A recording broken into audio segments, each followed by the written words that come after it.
आज दीपावलीचा किराणा भरून आणला छान असा. सगळ्याच प्रकारे आपल्याला साहित्य लागत असतं फराळ बनवण्यासाठी. तर ते सगळं साहित्य मी घेऊन आले. त्यानंतर इथे मला चकल्या बनवायच्या होत्या. तर त्यासाठी मी इथे पीठ छानपैकी चाळून घेतलं. त्यानंतर त्यामध्ये तुपाचं मोहन घातलं. तूप तेल कोणतं पण वापरू शकता. त्यानंतर ते छान असं चमच्याने मिक्स करून घेतलं. त्यानंतर गरम पाणी केलं आणि त्यामध्ये पाणी टाकत थोडं थोडं मिक्स करून घेतलं आणि त्यानंतर आपल्या हाताने छान असं मळून घेतलं. तर पीठ छानपैकी घट्टसरच जरा मळायचं असतं, तर ते घट्टसर मळून घेतलं. त्यानंतर साच्यामध्ये बसेल इतकेच पीठ साईडला काढून ते छानपैकी मळून घेतलं आणि तेच साच्याच्या आकारासारखं असं बनवून घेतलं आणि ते या साच्यामध्ये भरलं.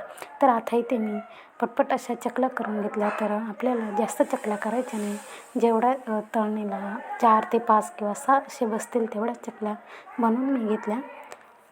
तर बघू शकता इथे मी छान अशा चकल्या तळून घेतल्या.